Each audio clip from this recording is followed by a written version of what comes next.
Cánones y leyes de la Iglesia. Nociones de derecho canónico. Miguel Ángel Torres Dulce. 3. El sacramento del matrimonio. Lección 14. Forma jurídica de celebración del matrimonio.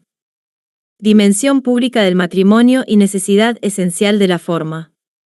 Origen histórico de la forma canónica, ad validitatem.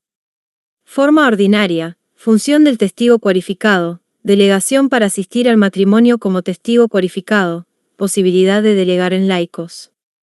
Requisitos para la lícita celebración, forma canónica y forma litúrgica. Forma extraordinaria. Sujetos obligados a la forma canónica, el matrimonio civil de los católicos. La forma en los matrimonios mixtos. Matrimonio secreto. Matrimonio por procurador. La forma canónica del matrimonio en el derecho oriental. Algunos contratos requieren en su celebración observar determinadas formalidades para su validez y licitud, por esta razón reciben el nombre de contratos formales o solemnes. Los requisitos más recurrentes en la esfera civil son la consignación por escrito firmado de las cláusulas y la inscripción registral del contrato. En ocasiones se necesita la presencia de testigos y de una autoridad, como es el caso del matrimonio. El matrimonio canónico participa de esta naturaleza contractual desde los decretos promulgados a partir del Concilio de Trento. 14.1 Dimensión pública del matrimonio y necesidad esencial de la forma. El contrato matrimonial forma parte del derecho de familia, que constituye una parte del derecho privado, distinto del derecho público, que regula el ejercicio de la potestad del Estado, aunque la alianza matrimonial posea una relevancia social innegable. Resulta más técnico afirmar la dimensión social del matrimonio, que hablar de su dimensión pública, porque lo público y lo social no son jurídicamente términos sinónimos. Durante muchos siglos, el matrimonio en la Iglesia no ha requerido una forma esencial ad validitatem.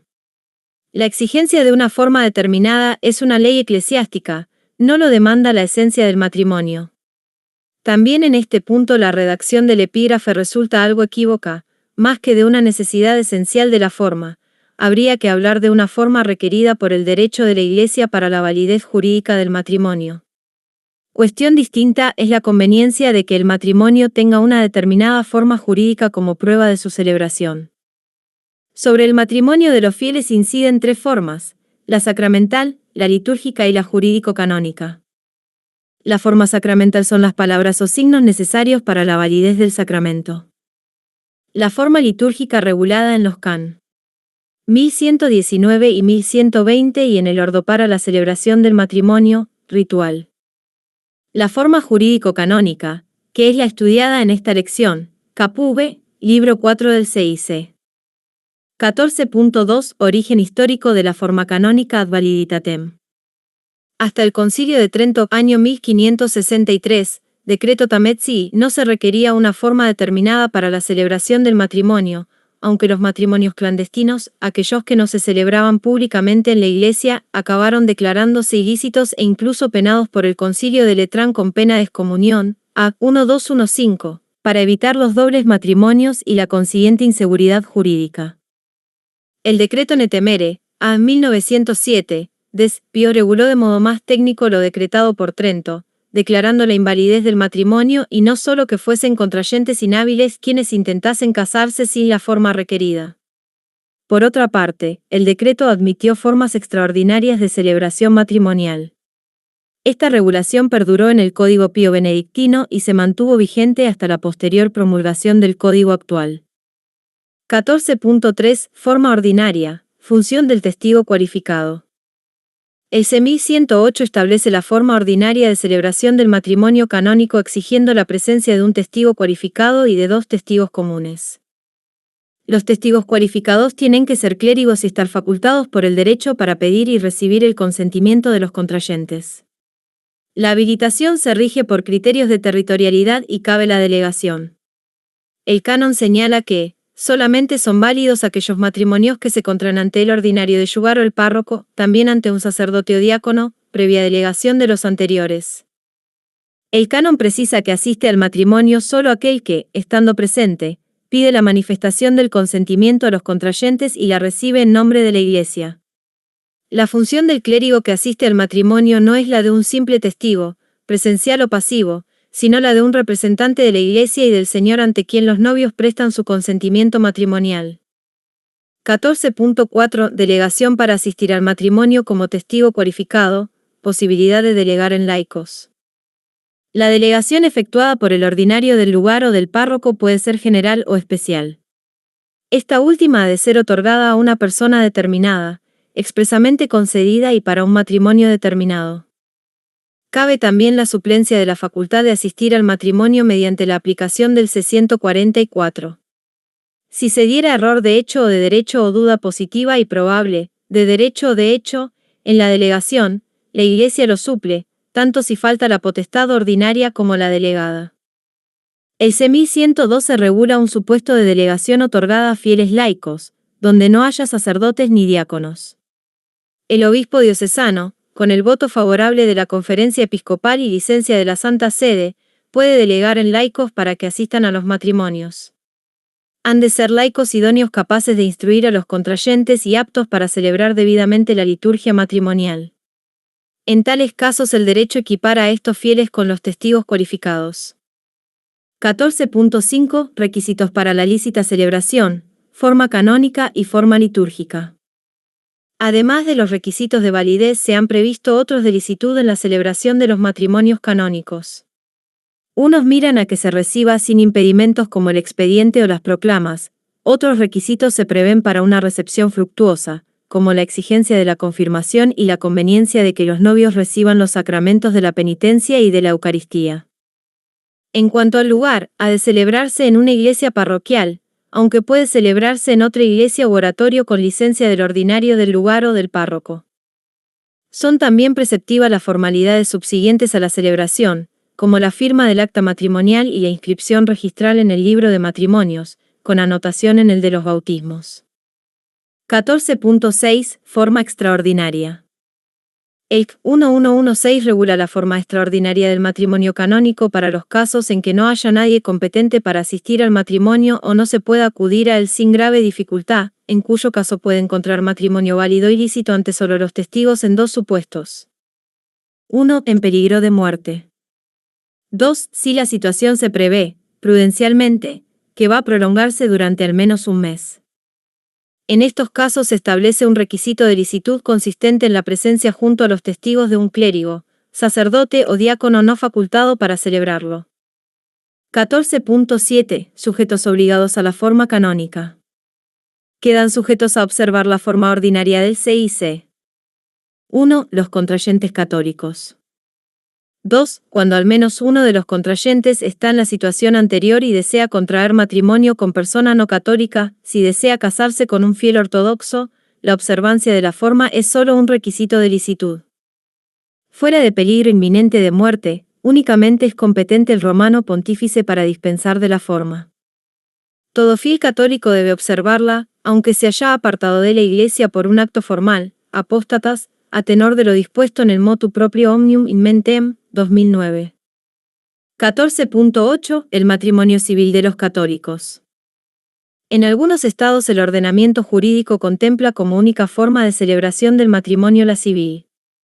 En otros se obliga a todos los matrimonios a dicha celebración ante un funcionario público, aunque las leyes estatales no pongan obstáculos a que se celebre también religiosamente. En estos supuestos el matrimonio civil es una simple formalidad para los católicos, que deberán contraerlo observando lo dispuesto en el derecho de la Iglesia. Si los contrayentes, a quienes obliga la forma canónica, optasen por casarse solo civilmente, no contraerían un verdadero matrimonio, aunque se comprometiese a vivir sus propiedades esenciales, porque los bautizados solo pueden casarse en el Señor, en la Iglesia. Juan Pablo II corroboró esta doctrina, vivida en la Iglesia desde sus orígenes, aunque precisó que, en ciertos casos, casarse civilmente puede suponer en los contrayentes un mayor deseo de compromiso, CFR Familiaris Consortio. Sin embargo, como regla general, no debe aconsejarse el matrimonio civil a los bautizados, porque aparte de otras consideraciones, quedarían privados de la Eucaristía. No obstante, el matrimonio civil origina unas obligaciones de justicia entre los contrayentes, y con los hijos que se tuvieren, denominadas de justicia natural, que han de cumplirse, aunque se rompa el contrato matrimonial. Precisamente. La existencia de un vínculo civil hace lícito y obligado acudir al divorcio, si se pretende contraer matrimonio canónico con un tercero.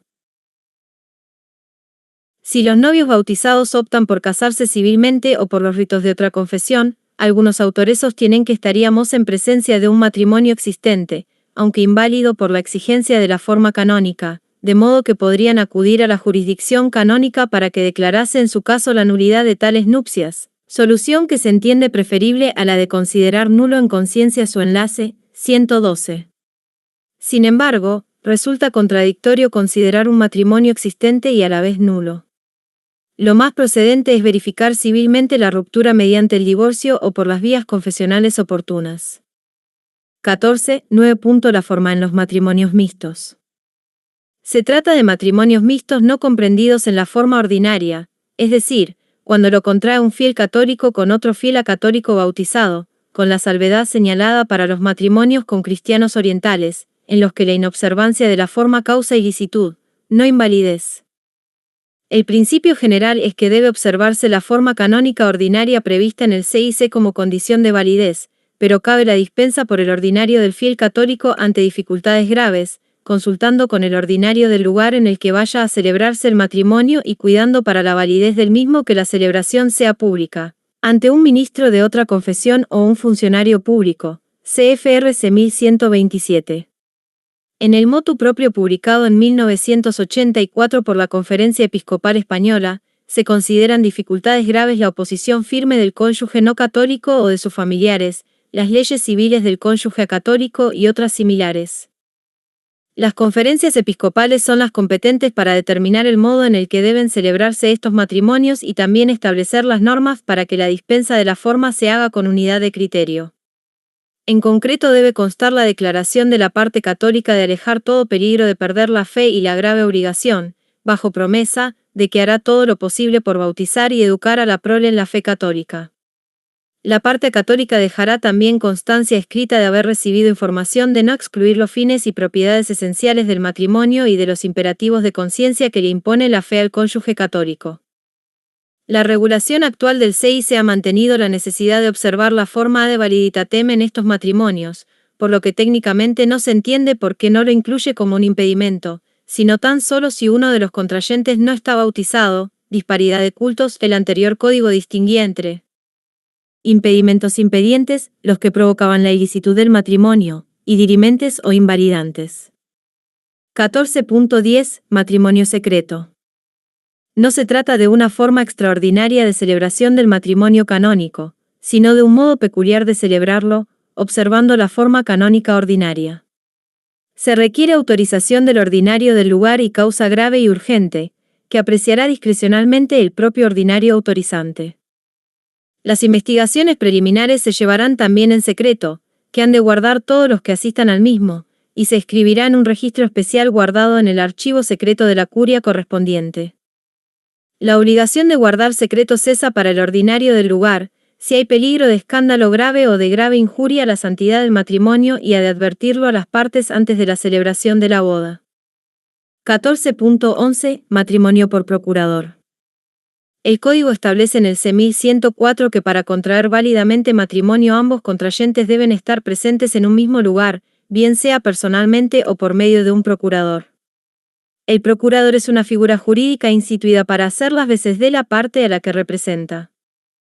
El canon siguiente establece que, para contraer válidamente matrimonio por procurador, se requiere que se haya dado mandato especial para contraer matrimonio con una persona determinada, que haya sido designado por el mandante, que desempeñe personalmente esa función, para la licitud, la licencia del ordinario del lugar. C. 1071, séptimo. El mandato no es válido. 1. Si no está firmado por el mandante.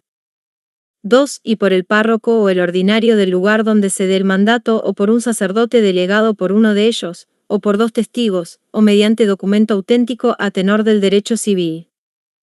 En el caso de que el mandante no pueda escribir, se hace constar esa circunstancia en el mandato añadiendo otro testigo que firmará también el escrito, porque en caso contrario el mandato es nulo.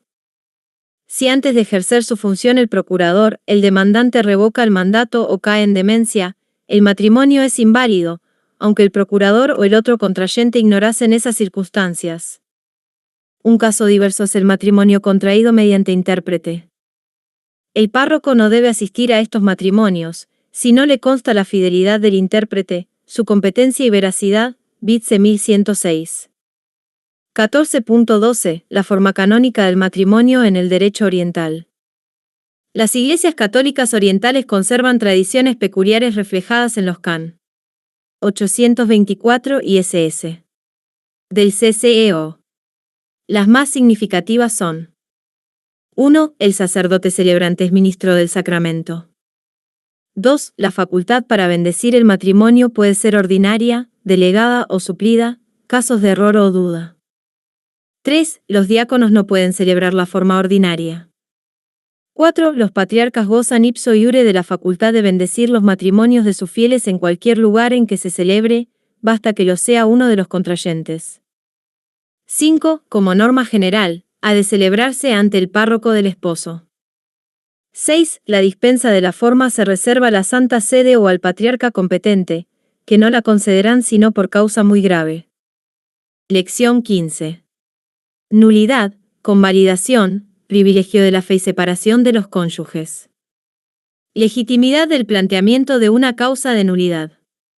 Declaración de nulidad. Obligaciones de justicia surgidas de un matrimonio nulo. Convalidación simple y sanación en la raíz. El privilegio de la fe, separación de los cónyuges, el deber de fidelidad al pacto conyugal. Anexo, sobre las demandas de nulidad matrimonial. En esta lección se estudian diversos temas que tienen como común denominador la regularización de situaciones matrimoniales anómalas, bien sea porque solo había una apariencia de matrimonio, nulidad, o porque se otorga validez a un matrimonio que carecía de ella, convalidación, sanación. Junto a estas situaciones se exponen dos supuestos más: la disolución de un matrimonio natural mediante el privilegio paulino, o de la fe, y los supuestos que hacen lícita la separación matrimonial, maniente vínculo, sin afectar al vínculo matrimonial. 15.1. Legitimidad del planteamiento de una causa de nulidad. Un matrimonio canónico puede ser inválido por 3 capítulos. 1 grados, por defecto del consentimiento, nulidades. 2 grados, por otras incapacidades de los contrayentes, impedimentos. 3. Por un grave defecto de forma, defectos de forma. La demanda de nulidad la pueden interponer los espososi, excepcionalmente, el promotor de justicia o los causahabientes. Se tramita por los procesos previstos: ordinario, brevior, documental. La instrucción Dignitas Connubii, 25 de enero de 2005, reitera la facultad que el Código C1504 otorga al presidente del tribunal para rechazar de plano una demanda, además de por ciertos defectos graves técnicos o formales, siempre que tuviese certeza de que adolece de todo fundamento y no haya razones que hagan pensar que tal fundamento podría manifestarse durante el proceso. Art. 121, cuarto.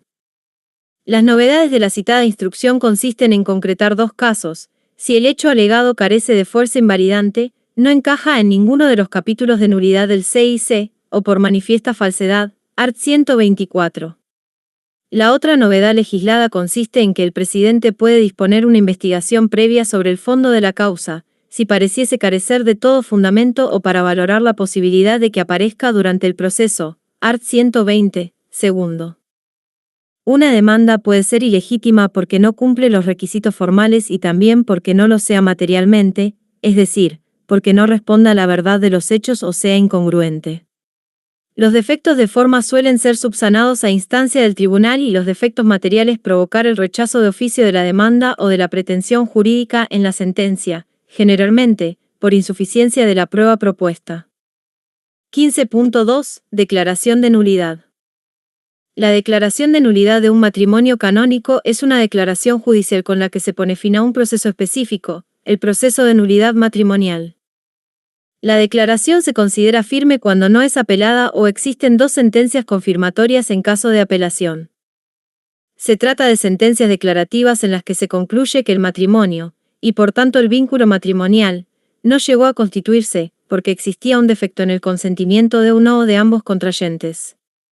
A partir de entonces, una vez firme, los interesados pueden contraer nuevo matrimonio canónico, si lo desean y no existe una prohibición o petitum derivada de la causa de nulidad contenida en el fallo de la sentencia.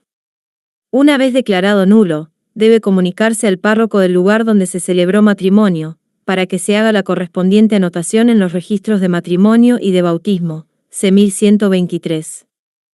En la mayoría de los casos, los cónyuges han contraído matrimonio de buena fe, matrimonio putativo, por lo que estas sentencias no suelen inculpar a ninguno de los cónyuges por su naturaleza meramente declarativa, no condenatoria, aunque existan capítulos como el dolo, en los que sí queda probada la culpa del causante, pero tampoco se trata en esos casos de sentencias condenatorias, porque la conducta dolosa carece de pena o sanción. Solo se consideran legítimos los hijos concebidos o nacidos de un matrimonio válido o putativo, C. 1137, sin embargo, en muchos estados, como España, no se recoge esa distinción, carece de relevancia jurídica civil. Si se tratase de una nulidad de mala fe, el culpable debería instar la legitimación de los hijos mediante el escripto de la Santa Sede, CFR C. 1139. Las sentencias de nulidad dictadas por los tribunales canónicos tienen efecto civil si así se ha acordado previamente mediante convenio o concordato. En España gozan de eficacia civil, salvo que uno de los cónyuges estuviese ausente en el proceso, con terminología civil, declarado en rebeldía, según la jurisprudencia del Tribunal Supremo. En tales casos debe instar un procedimiento para lograrlo, probando que no hubo indefensión, porque el cónyuge ausente fue citado legítimamente, conocía la demanda y se desentendió voluntariamente del proceso. 15.3 Obligaciones de justicia surgidas de un matrimonio nulo. La declaración firme de nulidad matrimonial, aunque declare la ausencia del vínculo entre los contrayentes, deja intactas las obligaciones naturales de justicia surgidas entre ellos y con relación a los hijos. El Código señala que ambos tienen iguales obligaciones en lo referente al consorcio matrimonial y que deben atender al cuidado y educación integral de los hijos, Can. 1135 y 1136. En la práctica, y de acuerdo con la legislación civil, estas cuestiones se suelen decidir antes de la declaración de nulidad mediante el convenio de separación o de divorcio civil, suscrito por los esposos. En caso de disconformidad, si no se llega al mutuo acuerdo, es el juez civil quien, a la vista de las obligaciones derivadas y según sus patrimonios, decide sobre el régimen de atención a los hijos, el reparto de los bienes conyugales y la pensión mensual que ha de pasarse, decisión que en principio ha de considerarse justa y que los interesados deben cumplir. 15.4 Convalidación simple. Un matrimonio nulo puede adquirir validez después de su celebración mediante su convalidación o sanación. 114. La doctrina denomina genéricamente a estos casos revalidación del matrimonio. La convalidación, que está regulada en los cánones 1156 a 1160, consiste en la prestación del consentimiento matrimonial por parte del cónyuge afectado por un impedimento o causa de nulidad una vez que han cesado. El consentimiento se presta privadamente y en secreto, si el impedimento es conocido por uno solo de los contrayentes o se trata de un defecto interno, es decir, no requiere que se manifieste al otro cónyuge ni a la Iglesia u otros interesados, porque al convalidar privadamente la apariencia de matrimonio se consiguen todos sus efectos, ex nunc, desde ese momento, en el fuero interno, y dar publicidad a la convalidación podría causar graves perjuicios innecesarios. Ha de tratarse de impedimentos ocultos, porque de otro modo habrían sido denunciados y habrían impedido el matrimonio. Las causas de nulidad que se convalidan son conocidas únicamente en el fuero interno del interesado. La cesación del obstáculo que impedía la validez puede ser por dispensa o por una causa natural. En el primer caso se requiere la intervención de la autoridad competente. Algunos supuestos contemplados en el CIC son más bien casos de nueva celebración del matrimonio, porque ambos contrayentes han de renovar el consentimiento en forma canónica, CFR C. 1158 y 1 grados. En algunos supuestos resultará procedente la celebración de forma secreta. 15.5 Sanación en la raíz.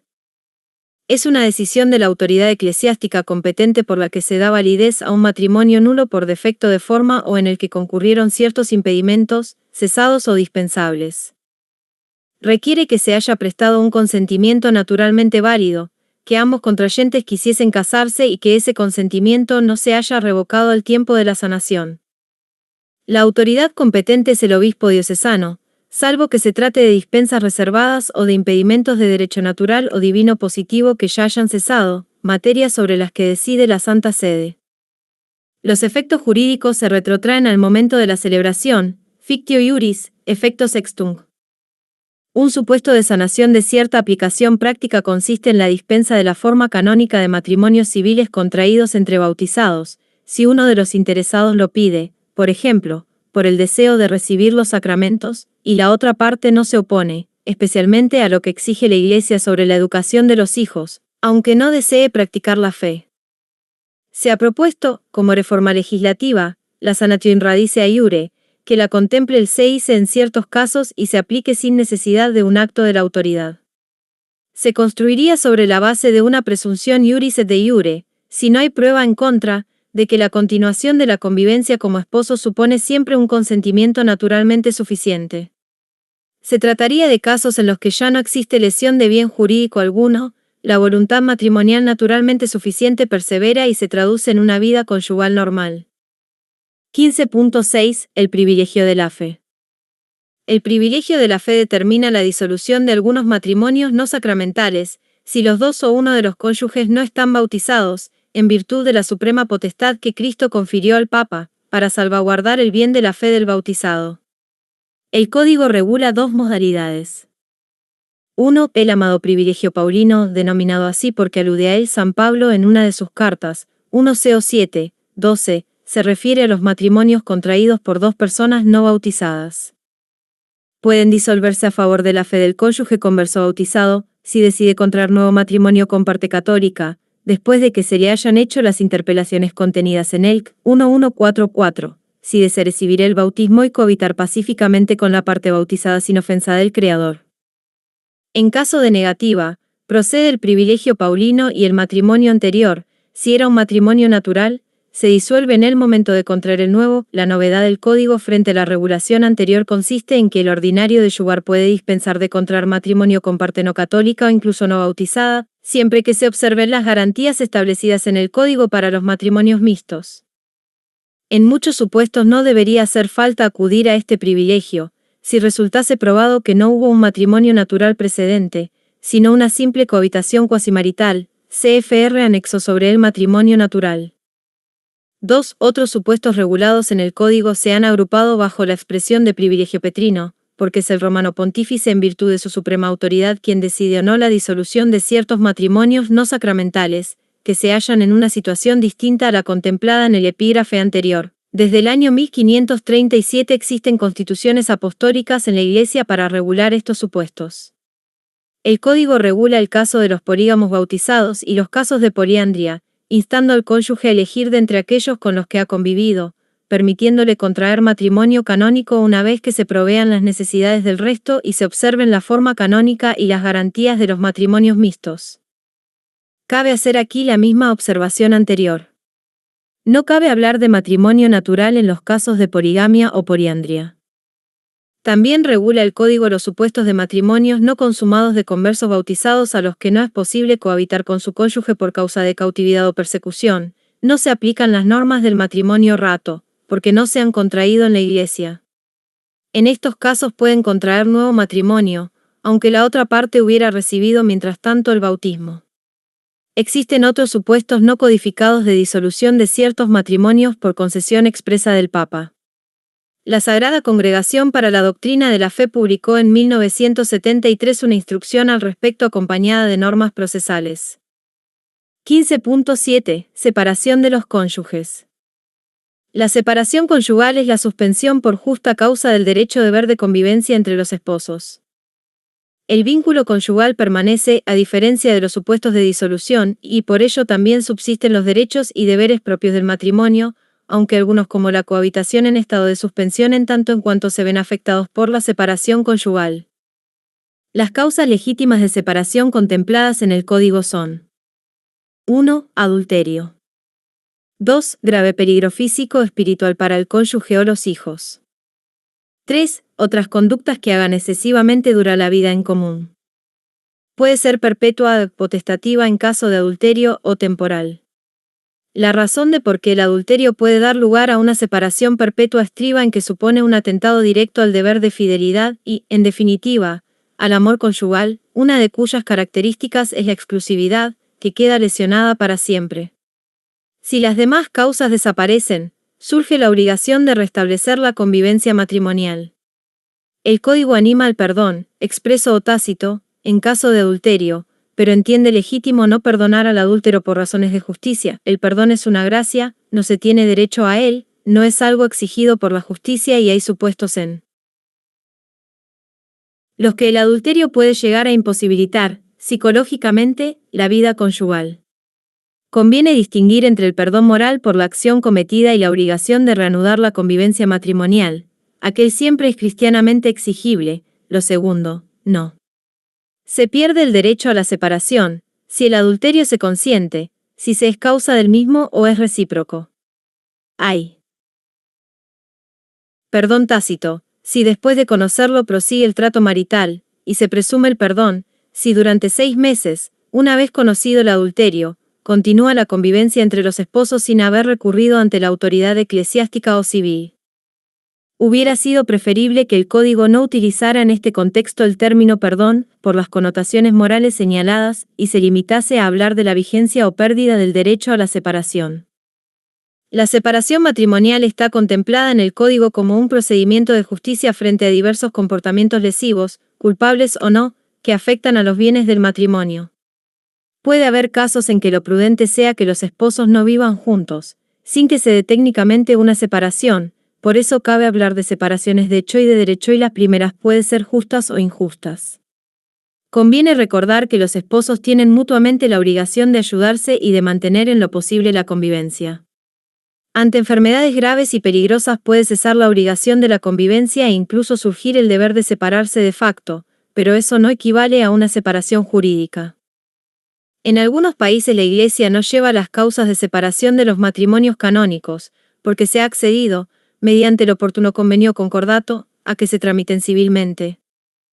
15.8. El deber de fidelidad al pacto conyugal. Como sabemos, el matrimonio válidamente constituido, rato y consumado, solo se disuelve por la muerte de uno de los cónyuges, aunque sería más propio hablar en tal caso de extinción del vínculo. Los cónyuges se comprometen a guardarse mutuamente fidelidad. La fidelidad conyugal no se circunscribe a la exclusividad en las relaciones conyugales, aunque sea así en cuanto capítulo que legitima una causa de nulidad por exclusión o simulación parcial, sino que abarca el conjunto de derechos y obligaciones derivados del vínculo matrimonial. Es un pacto que implica una comunión de vida entre los esposos. Semi 55. La fidelidad conyugal es un elemento de estabilidad social y un factor decisivo para el desarrollo personal de los hijos, si los hubiera, y es imago de la fidelidad que Cristo tiene a la Iglesia y de la Iglesia a Cristo. Estos presupuestos repercuten en la regulación canónica no solo en el principio del favor matrimoni, sino en la entera regulación matrimonial del Código. El deber de fidelidad al pacto conyugal debe animar a los esposos a gestionar positivamente las crisis conyugales que surgieran, sabiendo que las gracias sacramentales son eficaces en la medida en que se insertan en una vida cristiana. En los matrimonios no sacramentales, las gracias del estado matrimonial emergen sobre una vida humanamente fiel. Anexo. Sobre las demandas de nulidad matrimonial. Particular referencia a la situación española.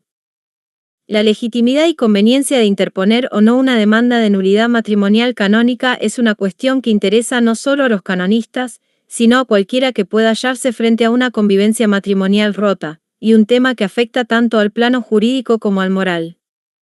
1. Circunstancias que inciden sobre la incoación de los procesos de nulidad matrimonial. Las demandas de nulidad en sede canónica son escasas. El menor número, en comparación con los procesos de divorcio, se debe a varias razones. La primera tiene que ver con la fe de los contrayentes. No es infrecuente que a la hora de casarse se dé más importancia a la dimensión formal que a la sustantiva. Se elige la forma canónica de celebración por tradición, preferencia familiar o porque es más solemne y estética, reduciendo el papel de la Iglesia a constituir el marco de la celebración. El matrimonio se contrae cada vez más frecuentemente como algo inercial en el que pesa más la consideración social que su dimensión sagrada. Con este planteamiento, si la convivencia fracasa, no se acude a la Iglesia, sino al juzgado. Es posible que el régimen concordatario haya influido en ello. Al convenir la Santa Sede y el Estado español que todas las separaciones matrimoniales se juzgasen y resolviesen en sede civil, se ha generado la mentalidad de que, para casarse, la Iglesia y para descasarse, el juzgado. Por otra parte, si se opta por la nulidad, se piensa, erróneamente, que es otro modo de descasarse, un divorcio católico o el remedio para matrimonios canónicos fracasados, sobre los que la Iglesia ha de mostrarse particularmente indulgente. En ocasiones la declaración de nulidad recae sobre matrimonios y familias aparentemente normales a los que ha sobrevenido una crisis que ha motivado la separación, pero sobre los que no se aprecia nada anómalo, lo que provoca perplejidad. Frases como, sigo convencido de que mi matrimonio es válido, pueden situarse en ese contexto, pero, aparte de otras consideraciones, cabría preguntar. ¿Y puede usted hablar por su cónyuge? No hace muchos años, un ilustre magistrado del Tribunal Supremo comentaba indignado. ¿Cómo puede la Iglesia decir que es nulo un matrimonio después de 15 años de casados, con 5 hijos? Y citaba la frase del Señor. Lo que Dios ha unido, no lo separe el hombre, aunque lo que la Iglesia dice, en esos casos, es que Dios no ha unido nada. Por otra parte, a la hora de rechazar una posible nulidad, pesan el status y los hijos. Para una madre no es muy gratificante dirigirse a la Iglesia para que declare que sus hijos son hijos de un matrimonio nulo y, además, desde un punto de vista sociológico estadístico se considera hoy día más normal el divorcio que la nulidad. El divorcio jurídicamente es muy sencillo, unos simples formularios, y sus efectos automáticos y absolutos. Los ciudadanos, también muchos católicos, dan mayor relevancia jurídica a las sentencias civiles, que a las canónicas y en las crisis matrimoniales acuden más a los juzgados civiles que a los tribunales de la Iglesia. Junto a esto se puede reseñar una cierta mala prensa de las nulidades canónicas, sospechas de arbitrariedades, que son solo paráricos o la lentitud de los procesos, pero también cabe aludir al desconocimiento apuntado acerca de la nulidad matrimonial y a una mentalidad espiritualista. Veamos, brevemente, estos dos últimos aspectos. Parece lógico que, frente a una crisis crónica de la convivencia matrimonial, no se piense de entrada en una posible nulidad constitutiva. Lo que preocupa son las causas inmediatas que han provocado esa ruptura, si son superables o no y sus consecuencias prácticas. La boda es un recuerdo lejano. Tener en cuenta una posible nulidad requiere unos conocimientos jurídicos, que la mayoría de los fieles no poseen y, salvo que se trate de causas muy aparatosas, se recurrirá a otros medios, separación, divorcio, posteriores uniones civiles, sin pensar en la nulidad, aunque en bastantes ocasiones sea el único remedio justo. Se ha mencionado, como otro posible freno a la interposición de nulidades, cierta mentalidad espiritualista. En su formulación extrema, entiende que el derecho constituye un instrumento nocivo, una estructura incompatible con la caritas y con el Evangelio, de modo que acudir a los tribunales de la Iglesia sería la antítesis del etos evangélico, equivaldría a abdicar de lo cristiano. Sin llegar a esos extremos, que no parecen ser secundados mayoritariamente, es innegable que existe en algunos fieles y ámbitos eclesiales una visión utópica de la Iglesia con la consiguiente visión deformada de lo jurídico, entendido como una simple estructura civil trasplantada a la Iglesia, como un resto eclesial de épocas pasadas o como una simple instancia pastoral que debe solucionar las crisis matrimoniales regularizando todas y cada una de las situaciones de ruptura de la convivencia conyugal que se le presenten.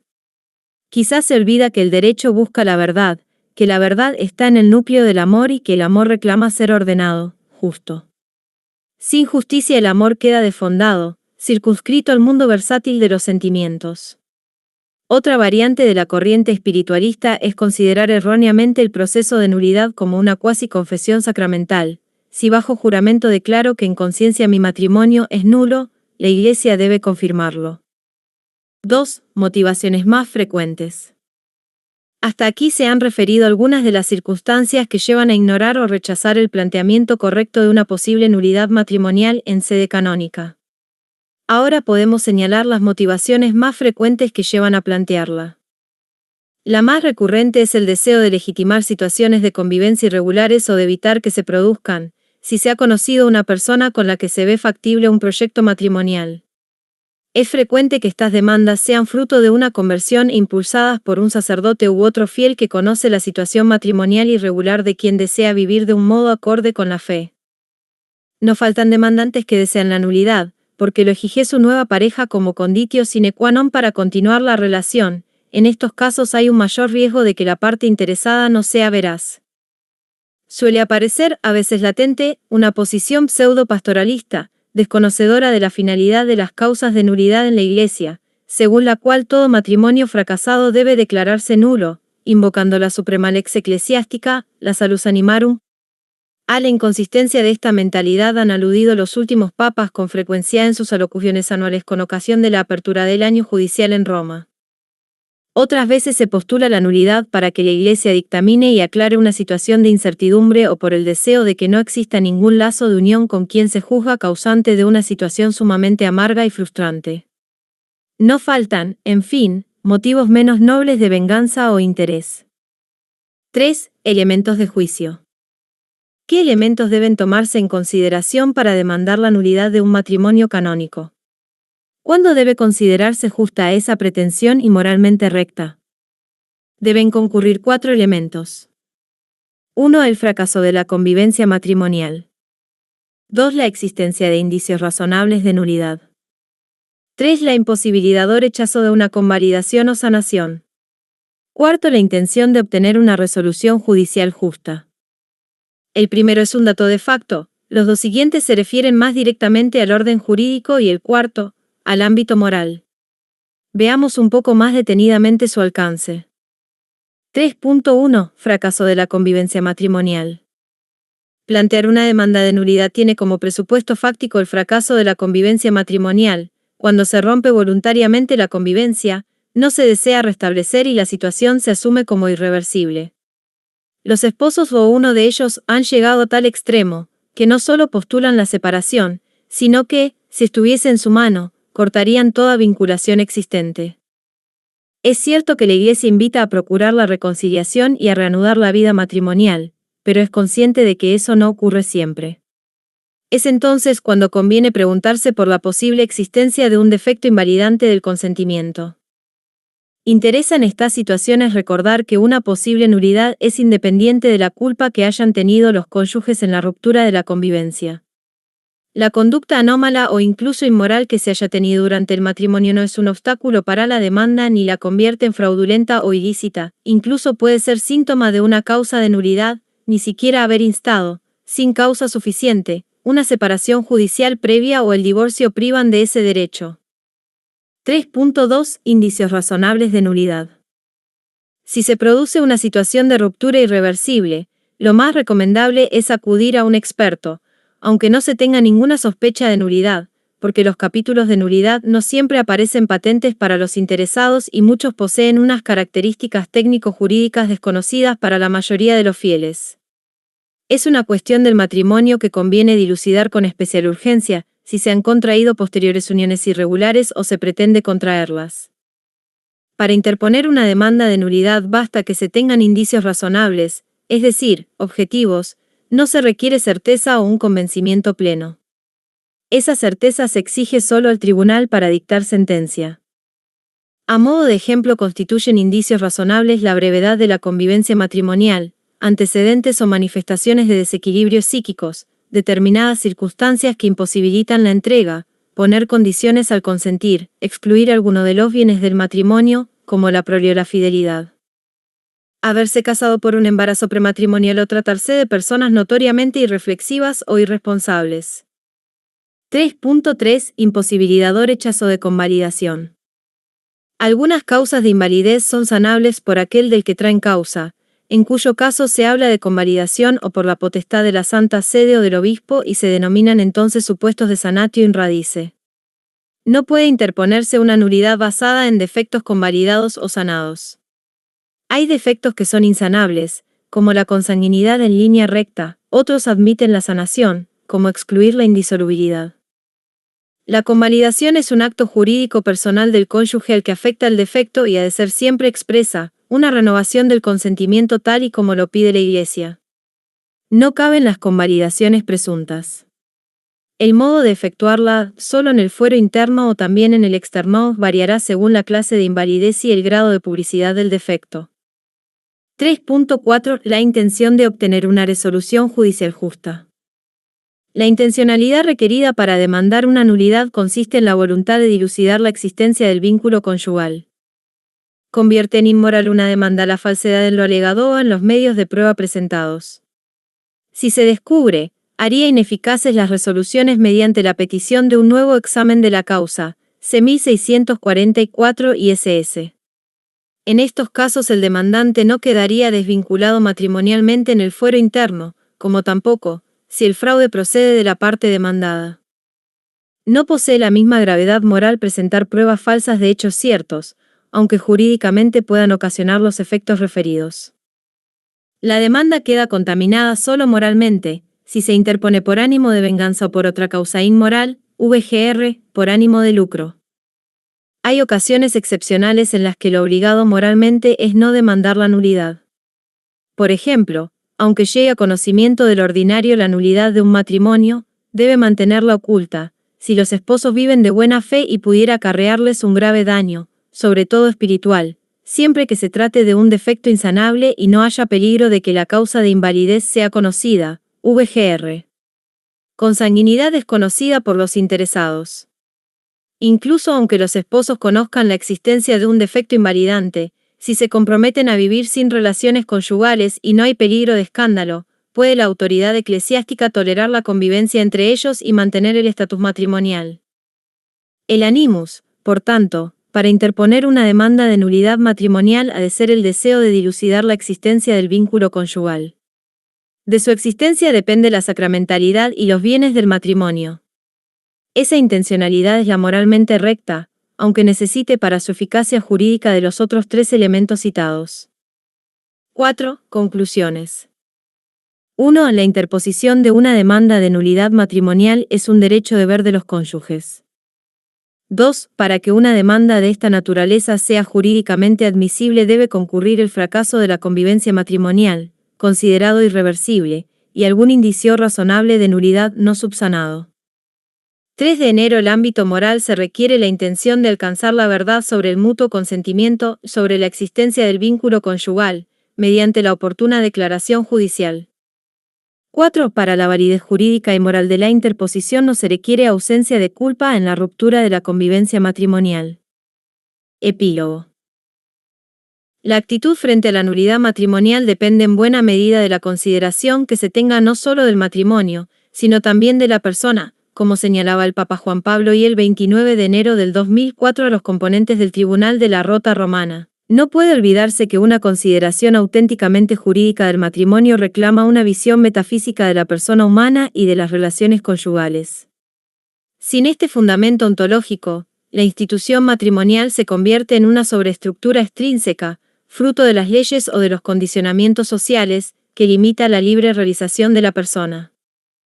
Es preciso redescubrir la verdad, la bondad y la belleza de la institución matrimonial, que, siendo obra del mismo Dios a través de la naturaleza humana y de la libertad del consentimiento de los cónyuges, permanece como realidad personal indisoluble, como vínculo de justicia y de amor, ligado para siempre al proyecto salvífico y elevado en la plenitud de los tiempos a la dignidad de sacramento cristiano. Esta es la realidad que la Iglesia y el mundo deben promover. Lección 16. Preparación para el matrimonio y pastoral matrimonial. Normas sobre la formación para el matrimonio. Disposiciones de los contrayentes y admisión a la celebración, el problema de los bautizados alejados de la fe. Competencias normativas de la Conferencia Episcopal sobre el examen de los contrayentes y las proclamas matrimoniales. Prohibiciones legales para asistir al matrimonio. Pastoral en casos difíciles y las uniones irregulares. Los matrimonios mixtos. El matrimonio va precedido generalmente por el noviazgo. Lo que especifica la relación entre un hombre y una mujer como noviazgo es compartir un proyecto matrimonial. El noviazgo es un compromiso, una promesa mutua de matrimonio. En bastantes países han dejado de tener vigencia jurídica los esponsales, el acuerdo de voluntades que establecen los novios prometiéndose matrimonio. Una reminiscencia de los esponsales es la petición de mano, que el novio hace a los padres de la novia y en la que se intercambian regalos como prueba de su amor y de la seriedad del compromiso. El código dedica un canon a los esponsales y a la promesa de matrimonio, en el que se dispone que la promesa unilateral o bilateral de matrimonio se rige por el derecho particular establecido por cada conferencia episcopal, teniendo en cuenta las costumbres y leyes civiles. En ningún caso la promesa otorga una acción judicial para pedir la celebración del matrimonio, pero sí para el resarcimiento de daños que su incumplimiento hubiese causado. 16.1 Normas sobre la formación para el matrimonio. La innegable importancia del matrimonio para los contrayentes, la Iglesia y la sociedad hace que sea deseable una preparación, que no solo evite en lo posible malentendidos y nulidades, sino que también facilite a los novios las bases que les permitan una celebración cristiana de su enlace, desarrollar armónicamente sus capacidades y constituir una familia y un hogar estable, que sea un ámbito de santidad. El tratamiento que hace el Código sobre la atención pastoral previa al matrimonio responde a su naturaleza humana y sacramental. El Concilio Vaticano II, en la Constitución Lumen Gentium in Gaudium et Spes, proclamó que el matrimonio es un camino de santidad para los cónyuges y así lo recoge el Código en el C. 1063, que propone como línea vertebral de la preparación pastoral procurar que el estado matrimonial se mantenga en el espíritu cristiano y progrese hacia la perfección. Se trata de una solicitud de toda la comunidad eclesiástica, aunque recaiga especialmente sobre los ordenados in sacris. El mismo C. 1063 articula 4 ámbitos en los que debe desarrollarse la atención pastoral. 1. En la preparación remota desde la infancia, para que los fieles adquieran la debida formación sobre el significado del matrimonio cristiano y la labor de los padres en el ámbito familiar. 2. La preparación inmediata previa a la celebración del matrimonio, para disponer a los novios a la santidad y obligaciones de su nuevo estado. 3. La relativa a la celebración litúrgica, que pondrá de manifiesto el significado eclesial del matrimonio como signo del amor entre Cristo y su Iglesia. 4. Finalmente, la atención pastoral a los casados, para que, defendiendo la alianza conyugal, alcancen una vida cada vez más santa en el ámbito de la propia familia. La regulación de estos ámbitos catequéticos corresponde al ordinario del lugar, que podrá asesorarse de fieles expertos y competentes. Dentro de la preparación inmediata figuran los cursillos prematrimoniales, que deben abarcar los temas fundamentales de carácter antropológico, psicosexual, sacramental, jurídico y litúrgico. Para alcanzar más fácilmente los frutos espirituales de la celebración del matrimonio, se exige a los novios que estén confirmados como requisito de licitud y exhortarles a que reciban previamente los sacramentos de la penitencia y de la Eucaristía. No sería legítimo negar el acceso al matrimonio a los fieles que no están suficientemente preparados o no lleven una vida acorde con la fe. Cuestión distinta es si se detectan causas patentes de nulidad. No deben instaurarse nuevos impedimentos por la vía de la praxis pastoral. Por otra parte, iría contra las leyes y la tradición de la Iglesia aconsejar el matrimonio civil a los fieles, porque tal unión no sería verdadero matrimonio entre bautizados. Si consta que los novios llevan una vida alejada de la fe, unida a una carencia de formación cristiana básica sobre el matrimonio, y que el único motivo para casarse por la Iglesia es el deseo de complacer a las familias, se ha de procurar instruirles debidamente con una atención pastoral personalizada, sin limitarse a que acudan a los cursillos prematrimoniales. Si rechazasen frontalmente la doctrina básica sobre el matrimonio, habría que hacerles ver, a ellos y a sus padres, que no están en condiciones de casarse canónicamente, porque incurrirían en una causa de nulidad, VGR. Simulación. Antes de celebrar el matrimonio debe confeccionarse el expediente matrimonial para dejar constancia de que nada se opone a su celebración válida y lícita. 16.2 Competencias normativas de la Conferencia Episcopal sobre el examen de los contrayentes y las proclamas matrimoniales. Es competencia de las conferencias episcopales establecer las normas para el examen de los contrayentes y la investigación previa por medio de los documentos pertinentes, partida de bautismo, confirmación y de testigos, así como la publicidad del matrimonio que se va a contraer por proclamas en las parroquias donde pueden ser conocidos los contrayentes o por otros medios idóneos. Los fieles deben manifestar al párroco o al ordinario del lugar los impedimentos de que tengan noticia y las observaciones oportunas para una celebración válida y lícita. En peligro de muerte, si no pueden conseguirse otras pruebas, basta, a no ser que haya indicios en contra, una declaración jurada de los contrayentes de que están bautizados y libres de todo impedimento, C. 1068. Si las investigaciones las realiza alguien distinto al párroco que debe asistir al matrimonio, le comunicará cuanto antes su resultado mediante documento auténtico, C. 1070. 16.3. Prohibiciones legales para asistir al matrimonio. El Código establece una serie de prohibiciones para asistir como testigo cualificado al matrimonio en el C. 1071. En concreto se necesita la licencia del ordinario del lugar para asistir al matrimonio. 1. De personas sin domicilio conocido. 2. De los impedidos por ley civil. 3. De los unidos por un vínculo conyugal ya disuelto, si subsisten obligaciones naturales. 4. De los que han abandonado notoriamente la fe católica. 5. De los incursos en una censura eclesiástica. 6. De los menores de edad, si los padres ignoran la boda o se oponen. 7. De los que se casen por procurador. El motivo no es otro que evitar posibles irregularidades o injusticias en la celebración de estos matrimonios. Por otra parte, conviene advertir que la apostasía de uno de los novios anterior al matrimonio, el abandono notorio de la fe católica, no exige ya la licencia previa del ordinario para la lícita celebración. 16.4. Disposiciones de los contrayentes y admisión a la celebración, el problema de los bautizados alejados de la fe. Los párrocos han de cerciorarse de que las normas codiciales y las promulgadas por la Conferencia Episcopal han sido diligentemente observadas, antes de asistir al matrimonio, CFR C. 1067. Deben conocer en lo posible las disposiciones de los contrayentes mediante el examen personal de los novios, procurando que se corrijan o subsanen los defectos patentes que adolezcan e incluso negarse a la celebración conforme a derecho. Los pastores deben procurar disuadir a los menores de edad, menores de 18 años, de contraer matrimonio, ateniéndose a las costumbres del lugar. El supuesto negativo más frecuente es el abandono de la fe de alguno de los novios o de ambos. En estos casos ha de procurarse activamente la conversión de los contrayentes, tomando ocasión de la celebración cercana del matrimonio, garantizando en lo posible los fines y propiedades del matrimonio, especialmente lo referido a la indisolubilidad, a la prole y a la educación católica de los hijos. No se puede negar la celebración canónica, si no consta el rechazo de los elementos esenciales del matrimonio por parte de alguno de los cónyuges. 16.5. Pastoral en casos difíciles y uniones irregulares. Las normas pastorales sobre la preparación del matrimonio corresponden, como se ha señalado, a las conferencias episcopales, que según los países darán las orientaciones oportunas y, en su caso, las normas de necesaria observancia, para evitar el menoscabo de la fe y de los deberes de la parte católica.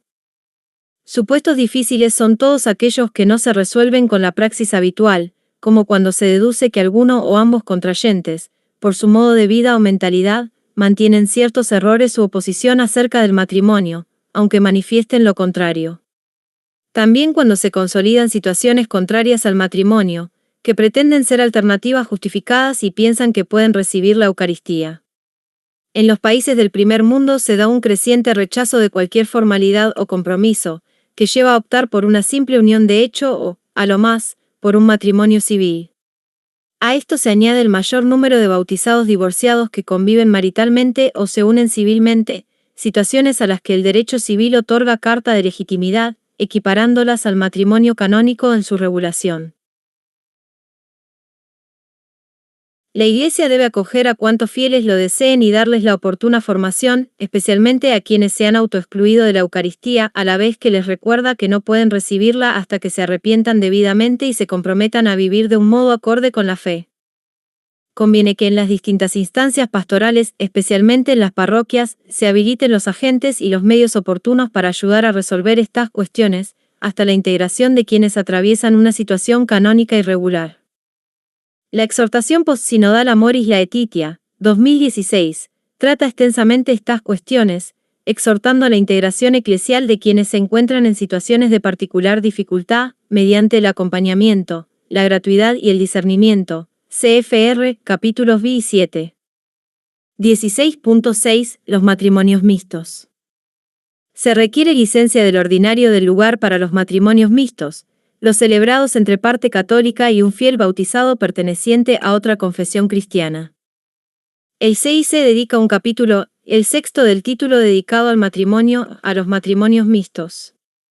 Por el bonum fidei se establece el principio general de prohibir a los fieles esta clase de matrimonios, c. 1124. Si hay una causa justa y razonable, el ordinario del lugar puede conceder la licencia, siempre que la parte católica declare estar dispuesta a evitar cualquier peligro de apartarse de la fe y la promesa sincera de que hará cuanto le sea posible para que la prole se bautice y se eduque en la Iglesia católica e informe a la parte no católica de estas promesas. Los novios han de ser instruidos sobre los fines y propiedades esenciales del matrimonio. La normativa general corresponde, como siempre, a las conferencias episcopales, también las relativas al registro de las declaraciones correlativas. Para estos matrimonios se prevé la posibilidad de que, si se contrae con un fiel de rito oriental, la forma canónica tenga solo efectos para la licitud, siempre que asista un ministro sagrado y por dificultades graves el ordinario del lugar puede dispensarla. Se prohíbe la doble celebración litúrgica en momentos distintos y la concelebración de ministros de distintas confesiones. El código prevé una especial asistencia espiritual a los fieles católicos en estos casos y a los hijos habidos en el matrimonio. Las últimas prescripciones se aplican también en el caso del matrimonio con dispensa del impedimento de disparidad de cultos, el contraído entre parte bautizada y no bautizada.